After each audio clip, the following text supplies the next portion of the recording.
Okay, so hello everyone, and welcome again to A Snack with Artists. In case you are new here, I basically chill with other artists while we have a snack together. So grab your snacks again, like as soon as possible, because today we have here Tina. I'm sure like you already know her, but in case you live under a rock, Tina, also known as I Am a Wonder, is an independent illustrator and creator based in Toronto, Canada. She works with a variety of mediums, including watercolors, including wash, markers, color pencils, and more, to create very colorful and vibrant illustrations. Most of her works are often focused on strong yet feminine portraits and figures, drawing inspiration from pop culture and fashion. So run to her social media right now. Like, all the links are down below. So just go there and give her a huge follow, like, everywhere. So hi Tina, how are you doing? Hi, I'm good. How are you? Hello, fine. I just like introduce you, but I would like to ask you if you want to, I don't know, like add something about you, or if you want to say something to everyone watching. You pretty much said everything, I think, but hello and welcome to Alba's channel. Nice to meet you if you're not familiar with me. And I'm very excited to chat and have some snacks with you. Oh, thank you so much for coming. I'm very excited because I love everything you do. And she has a really, really awesome YouTube channel, so go there as well because she does an amazing content. Thank you. No, that's the truth. Yeah, I also just wanted to say, like, thank you for asking me to do this interview. I think it's such a fun idea, and I'm looking forward to seeing all the other interviews that you do as well. Oh, thank you so much. Like, you're so kind. Thank you. And now, like, the question, because the main question, because I have to ask this to everyone because it's the name of this podcast. So it's like, you need a snack to come here. So what snack did you bring today? Okay, so I have an iced coffee, which all of the ice has melted because it's so hot. It's like a watery iced coffee. Still good though. Still good. Yes. And then I also have shrimp chips. I have them in a bowl here. I don't know if you've had them before, but I brought the bag. They're like this. Oh, that's so yummy. Love Yes. it. I realized that they're gonna be very crunchy and loud. That's fine. Like, it's a chill session, so that Yes. doesn't matter. So It'll be okay. ASMR-esque. Oh, totally. Oh, hear me out. We have something here. No, but like, it's so satisfying. It's so satisfying to hear that laughing. Okay, What do so you I have? repeated. Yeah, I repeated. I came with iced tea, like iced lemon tea, green tea, because I crave like very cold things like in summer, and Yeah. it happens the same because I just pop like an apple for the fridge because like I crave fruit in summer, like cold fruit. Yeah, It's like no, everything. I was thinking of doing fruit as well because of the same reason, but I find that like coffee and fruit is like a weird combination. Yeah, you're right. I mean, crunchy snacks, by the way, those are my favorites. Nothing can beat that. Like, It is very satisfying. okay, like I'm like eating already. No, feel free, like eat whenever. Yeah, exactly. Yeah. Okay. So I know, like right now, I mean, and always, like influences are really like a hot topic, like every time, and everyone is interested on that. We do understand why, obviously, and I am interested a lot, and I know you are as well. So I would like to talk like, what are your influences, or what influenced you, for example, since you were a child? Yeah, I think like it reminds me of when people ask you what your favorite music is. It's just sort of like you sort of draw a blank because there's just so much. So much. There's just so much to talk about, and so you're just like, where Yeah. do I begin? But I do think that it is really interesting to hear and talk about influences because sometimes it's it makes when you hear about it, you're like, oh, that makes a lot of sense. Or sometimes it's like, oh, I wouldn't have expected that. So for me, I think I guess it might be a little bit cliche, but Sailor Moon definitely was like the catalyst. It like really started my whole journey. I was joking to somebody at a convention. They had like a bunch of Sailor Moon tattoos, and I was saying how I feel like I don't know what person I would have been had I not been obsessed with Sailor Moon as a kid. Like, it just influenced so much of the content I consume and also like my art as well. So that was like kind of the first thing. And then in my childhood, I watched a lot of Disney movies. I was obsessed with like My Neighbor Totoro, and I remember we rented Kiki's Delivery Service, and I was like so in love with it. At the time, I didn't know what Ghibli was. I just was like, I like this thing. I didn't know what anime was, right? At first, I was just like, I like cartoons. And then when I was like 12 or so, I was like really into Cardcaptor Sakura. And then that's when I was like, ooh, I want to draw her outfits and like make fan art. Yeah. So 'cause she has so many costumes, and I was like, I want to make relate. Costumes. Yeah.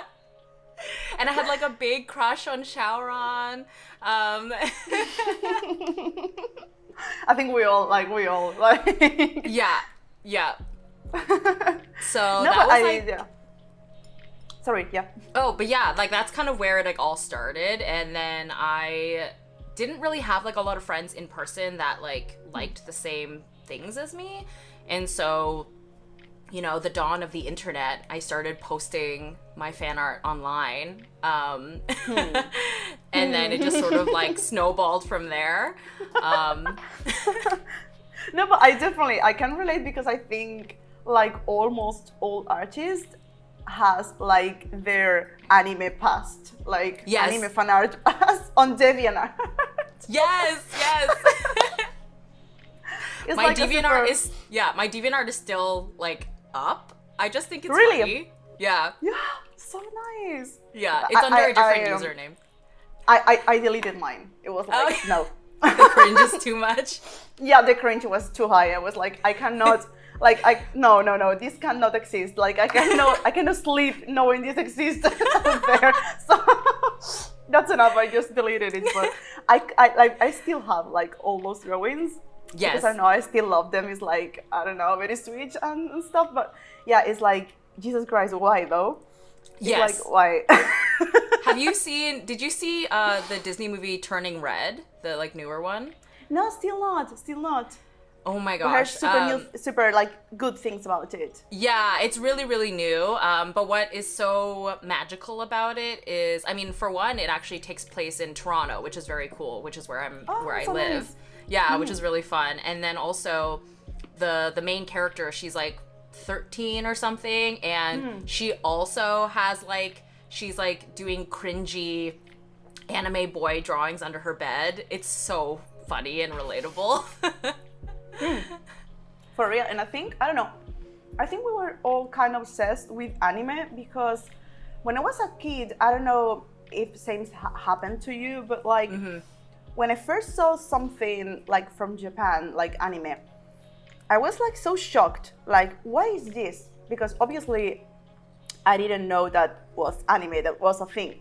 But I found it like super different, like super, like the animation, like so good, like the characters, the colors, everything. And I remember to think, what the hell is this? Like, this is different from like the rest of the things I tend to see.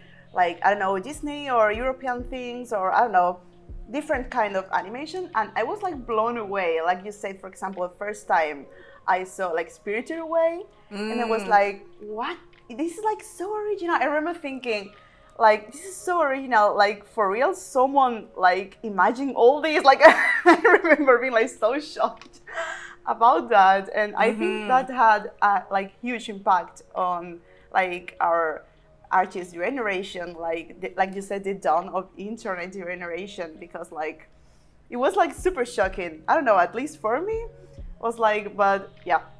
I think everyone has like a little bit of anime. For But, like, sure. Yeah. Like, are you really Yeah. an artist if you don't have like at least some anime background to a degree? To a Right. degree. Yeah. Right. And I remember too, like before internet, like for example, have something like a treasure, like I don't know, like a book someone like gave you as a present, and that was like your thing because internet like didn't exist, so you couldn't like search for, I don't know, like nowadays like you just go to Google and anything will pop up. But I remember like, I don't know, have just a book and seeing and like read the same book, and that was like my Bible. Like I will, like at the afternoons I will like, just copy like all the drawings for the book. So I will say like today is easy to get like references, Yeah. but they are like not so strong like the influences. I think influences were like stronger when you had just a couple of them. So Right. I guess, I don't know, some people must be super influenced by 2 or 3 things they had like in their childhood. So I think that's very interesting as well. That's actually a really good point because yeah, like with younger people, the internet, like there's just so much content that they consume so quickly. Whereas yeah, when we were younger and we were so limited to like books, or like when you had to purchase like a movie or rent a movie, Yeah, exactly. you were like it was just you were consuming things much slower, or like you were just you would become obsessive with those like handful of things that you had because that was it. So I always love talking about like going to rent movies, or like I remembered going to my local library and trying to find manga, because like it just wasn't, I couldn't just like go online and order it. Like it just wasn't that easy as it is now. And it would always be like the 3rd volume or something. And it would be like super random. For real. Yeah, that's right. I know. I feel like you said, like those things, even, I don't know, animated films or animated show were more like iconic. Like, I don't know, like Pokemon, like everyone was like obsessed. Everyone, yeah. Like, so I feel like right now that is very difficult to achieve because of the amount of things that are popping like all the time. So I feel like it's really difficult for a comic book or, I don't know, a series to be that iconic. So it's something I'm really interested in as well. So that's really fun. It's different. I mean, not necessarily bad, but for sure it's like super different nowadays. So yeah, definitely not bad. Yeah, not bad. It's more spread out, I think. Yeah, right. Yeah. Your has their good side and their bad side, like everything else. So Yeah, exactly. Okay, so all right, I know. Sorry, you have anything else to say? Oh, I was gonna say, Yeah. because Go ahead. I loved that. So like obviously, Sailor Moon was a big one, but I also remembered as a kid, like I was watching Dragon Ball Z as well, and then I remember mentioning it to a friend or something, and she was like, "Isn't that for boys?" I know. And then at the time I was like, felt like guilt for watching it. Yeah. And then on the flip side, I remember talking to like a male friend like way later, and he was like, yeah, I would like watch Sailor Moon in secret, but like I felt weird about it because it was for girls or whatever. Right. Yeah. So I love that we have like come kind of around to the idea that just because it's labeled shonen or shoujo, like people can enjoy whatever it is that they want. Yes. So I did want to throw that in because I thought that. No, I totally feel like, I relate to that because same happened to me. I was called like tomboy and those kinds of things just for like, I don't know, playing video games, like something everyone does nowadays. But I don't know, when I was a kid, it was a really difficult position because girls were more like focused on, I don't know, dolls, or I don't know, it will depend. And boys were more focused on football and sports. And you Right. were like in the middle, like, okay, so what is this? Like, if you liked video games or anime or something like that, it was really a bad thing. I mean, I was bullied because of that. But Oh like, no. yeah. But Yeah, honest, oh, yeah. it's like cool. So I'm In very high s- happy. Yes, in high school, I was definitely like seen as very uncool for liking anime, and I would Yeah. try to like downplay it as much as possible. Right, right. Okay, so we could like talk now as well about our like current like present Influences, yeah, yeah, yeah. so that we Yeah, could, because I definitely think that like things from my childhood obviously are still very much like influencing me now, but Yeah. obviously as we get older, we start to consume new things. yeah, exactly. For me, like I went through phases of my love of anime. I just like in college, I was like, maybe I'm too old for it now. It's fine. That's done now. And then like it reeled me back in. So definitely still like very much influenced by like newer stuff as well.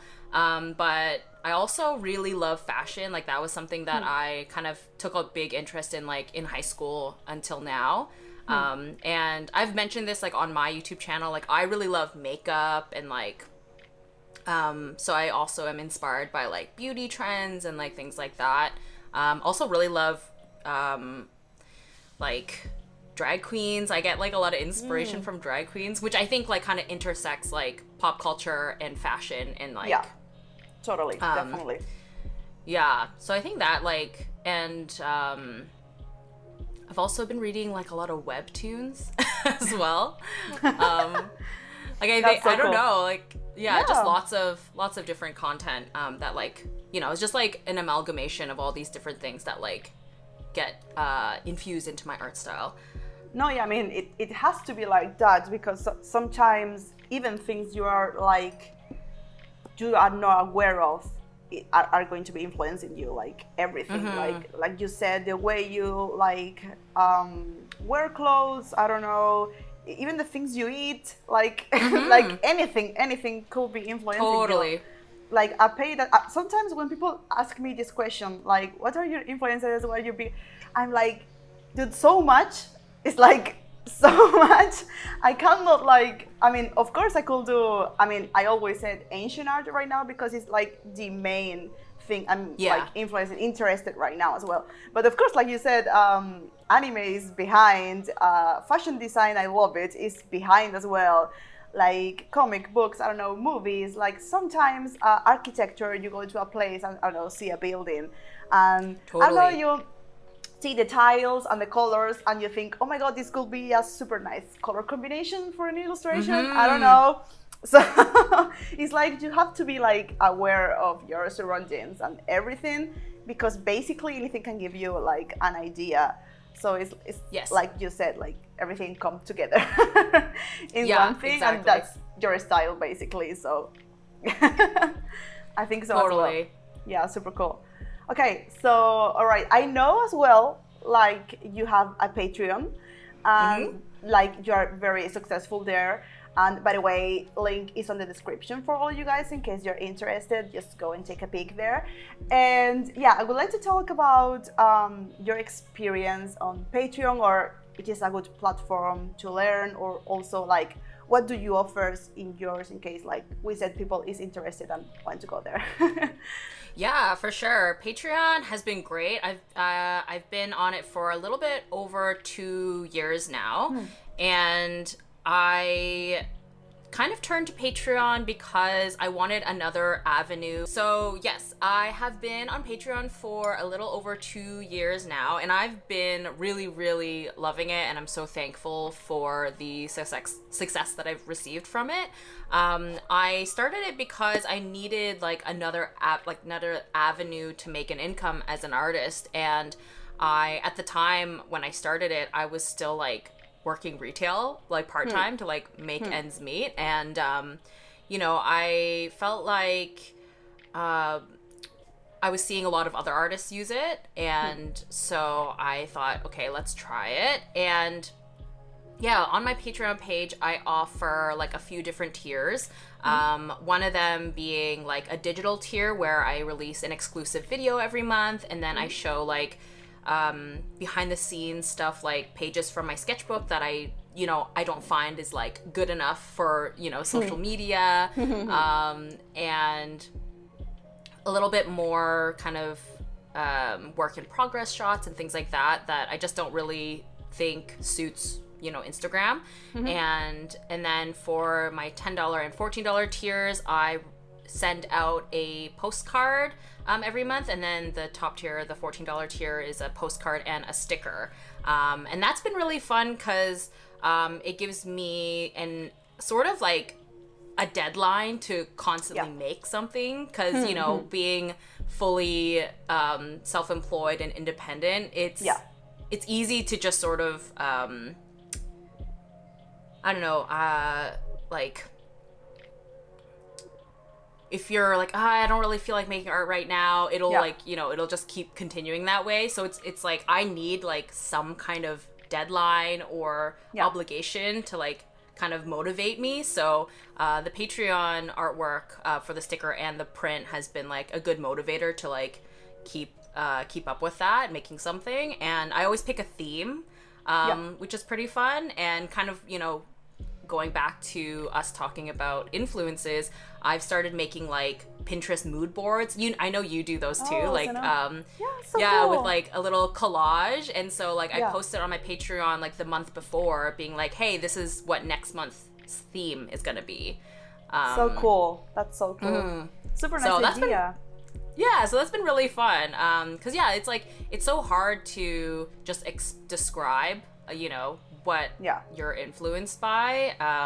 So this is like a really good way of visualizing it for people so that they can see exactly where your kind of brain is going. Totally, but that's super cool. I really love like how you build your Patreon. I think like the print and sticker club is like super nice idea. And it must be like super exciting, like every month, like to receive like your little, like, I don't know, package. It's so cute. Cool. Yes, so cute. Like I love it. I love seeing like people will post on Instagram like you know, when they've collected like a few of them and they like put them next to each other, and it's so cool. It's like, it's very nice to think about the fact that people not only want to like support me like this way, but also that they like my work enough to want to receive, you know, artwork from me every month. I'm thankful to have an audience that is like pretty open to a lot of different like themes and stuff. So I've done, you know, like I've done like a drawing of Medusa, but then I've also done like something inspired by like 60s fashion. So it's just like all over the map. Why not, sure, right? Why not? So, like, because I feel sometimes people, I mean, or we artists get a little bit obsessed with have like a very solid, I don't know, gallery or art style or topic, and it's like, why not? Do whatever you want. Like, it's like, why not? You can do a landscape one day and I don't know, anime fan art the other day, and later you can do I don't know, a portrait. Why not? Yes. It's like I think experimenting is really cool, and I think people that are there to support you are going to appreciate your growth. So it's nice to be doing that. I don't know, because sometimes, I don't know why, but we tend to obsess over that. I've talked about that with a lot of artists, and they are like, no, but because I want like a solid feed, so people like, I know it's beautiful, it's appealing. It's like, okay, but that's not you as an artist growing, and that's important as well, I think, at least. Yeah, that's actually such a good point, because I feel like, people become so obsessed with having consistency and like a recognizable art style, and they like fixate on that, and like you said, like it prevents them from growing and exploring different things. And for me, I get asked like, how do you curate your feed and like things like that, and I don't really think about it that much. Like it's just, it looks consistent to outside people, because ultimately, like, it's still me. Like, it's still, you know, even if it's, you know, one thing's a fan art and one thing is a sketch or, you know, painting, whatever it is, it's still coming from me. So there's always still going to be that like thread, even if I'm not consciously making an effort to make them look cohesive. Like for you, like I love that, you know, you're doing these like ancient art, like, you know, these beautiful figures and stuff, but then you also have like Grog the Frog, which are like two like very different things, but it all like works and looks like, you know, it's all from the same artist anyway. Yeah, I think at the end of the day, is going to be seen as solid because it's done by you, therefore by your style. So I mean, and I think that's fun because you are not only centered in just one thing. Like, because artists are creative, so it's like normal, like, to be jumping from one topic to another. And I think that can really help you like grow and discover new things about you or create new things for people. Like, so. At the end of the day, I think it's like you said, it's cool. It's super nice to be like jumping, and people, I think, shouldn't be like so worried about how they are seen by others. I know it's really difficult because that's social media. Yes, yeah, easier said than done, but yeah, totally. I mean, I myself, I have to work on that because sometimes I don't know. Yeah, I feel like, oh my god, everything I do is so trashy. Everything looks like so different. It's like, but here I am telling you like the contrary. I know. I feel the same way. Like the imposter syndrome really kicks in, especially when, like a lot of people are asking for advice, and you know, you want to be confident and be able to provide like advice from your own experience, but then like the back of your brain is like, you're not qualified to give this advice or whatever. Right. Like every damn time. Every time it's like a voice there, like we have to work on that. I think it's an artist curse as well. I mean, I think so. We're our own worst critics, right? Yeah, totally, right? Yeah. Okay, so as well, I think will be also interesting to chat about events. Since you told me the other day, like, you're planning something super cool for October, and we know the event like of October, like AKA Inktober, and all the drama around it, like the last 2 years. And I don't know, and I would like to know about, I would like to know what do you think about big events and events that, for example, had problems like Inktober. I don't know if you think it's cool to keep using, for example, customs, prompt lists and so on, or do you think once you put something this big on the internet, it ends up belonging like to the internet, to everyone? Right. Like, I think that like drawing challenges in general are great because it's such a nice way for the art community to be working on something at the same time, or like something similar at the same time. But yeah, like this this drawing challenge Inktober it's kind of taken on a life of its own at this point, I think, in a lot of ways, because so many people, drew inspiration from this concept and have made, their own custom lists. Like, you and I have both done that for years now. And so I think that while, yes, there was like a lot of drama with the original creator of Inktober, I think that shouldn't stop us from still continuing to make our own drawing challenges that are at this point like pretty far removed from the original creator anyways. So I had done it for like a few years, like with my own list, and like made a hashtag and everything, and it was really fun to see everyone's different interpretations of something that I was working on. And I made them into like little like zines, like little art books, which was nice to see, cool. Like have them like collected. Last year I had made a list which was like a witch and a familiar, cool. Which I like loved the idea, and life just got crazy, and so I only got like one or two of them done, which was like, I was really disappointed that I didn't get to like fulfill the whole thing, but like that's just life happens. Exactly. So yeah, I think this year, because like October and Halloween is like my favorite time of the year, so I think this year I'll probably revisit that list and actually hopefully fulfill all of the months. That would be so cool. Yeah, and I think, so cool. I always joke to people like, in my heart, Halloween is all year.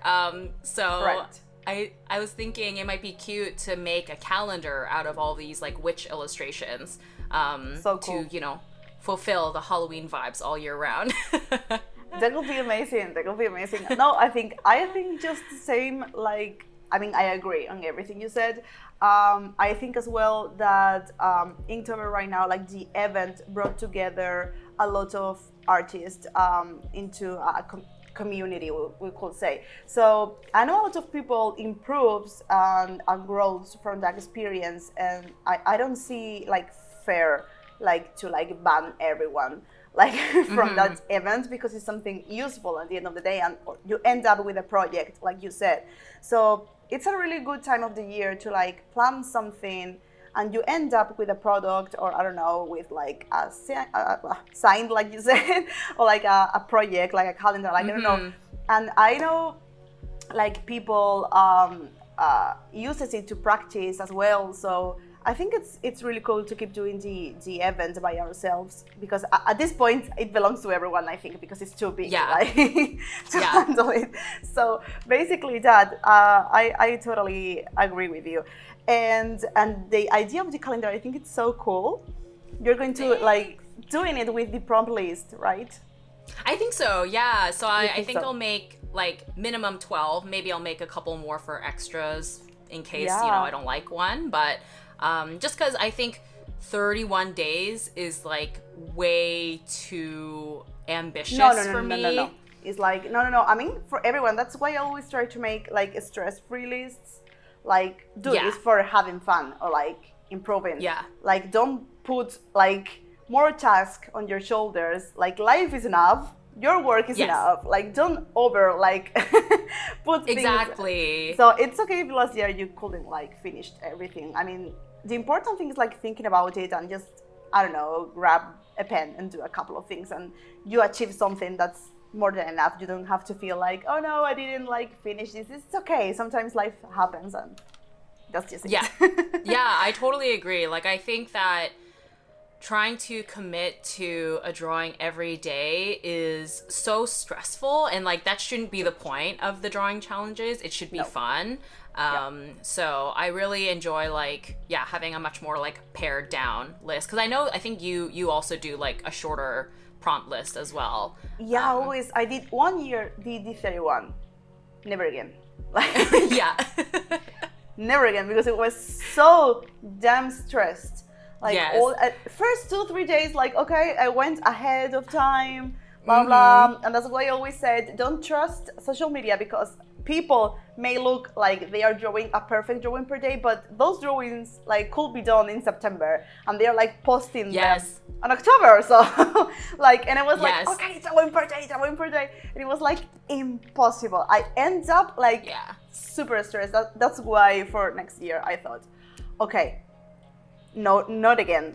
So I did the stress-free, so everyone could be like me. And as well, I said, okay, use any technique you want, because using a strange technique can be also like super overwhelming if you're not used to it. So that's why I create like, I think last year I did only 10 drawings in all month, and it was like free everything. Like, even if you like the topic but want to change it, mix it with another list. I know some people mix both of our lists, so that was pretty cool. Yeah. So I was like, do whatever you want. If you want to like mix, you are to combine, you are to, I don't know, whatever, like free, like just have fun. It's for having fun, and I don't know, posting, and at the end of the month see like your results, like what did I achieve this month, and it's enough. Exactly. So. Yeah, even if it's like, even if it's not, you know, illustrations that you're gonna turn into a product or whatever, like it's still like you are still encouraged and inspired to make something. And good practice or experimenting or just getting you to make anything, which is still like an accomplishment in and of itself. And that's why for my list, I don't designate a day either. Like it's just a free form list, so that, because you know, even better. Right? Because like this week maybe I'm not inspired by this topic, but I'd rather do this topic. So that's why super clever. Make it super loose. Do you have any ideas what list you're gonna make this year? Yeah, I keep with the topic cursed relics because people like it. So Yes. I think I'm going to be doing cursed relics 3, like volume 3, but I will like change the topics again, and I think I will stick to like maximum 10 days because I think it's more than enough. And I was thinking like either to make what you say, like no days or just weeks, like from week 1 2 topics you choose the days, or week 2 you choose the topics, because it's like you said, why just, I don't know, put a day is as well to add the stress because you have to have it for the day, and you end up day like before at 2 a.m. like rushing through drawing because that was the day, and I was like, I don't want anyone to be doing that. So yes, exactly. I feel like what you did was more like clever, like so I definitely agree. Yeah, like I think weeks is good too, because then there's still lots of wiggle room for like when you make the thing, but then everyone's kind of making similar things like each week, which is nice. Yeah, totally. I agree. So I think it's gonna be fun. Like this October, like everyone, like be ready. Like there's only 3 months. I know, it's so it does like it's hard to think about October when it's so like hot and summery right now. But it's just behind the corner, like. But it is so close. Yeah, it's gonna creep up so fast.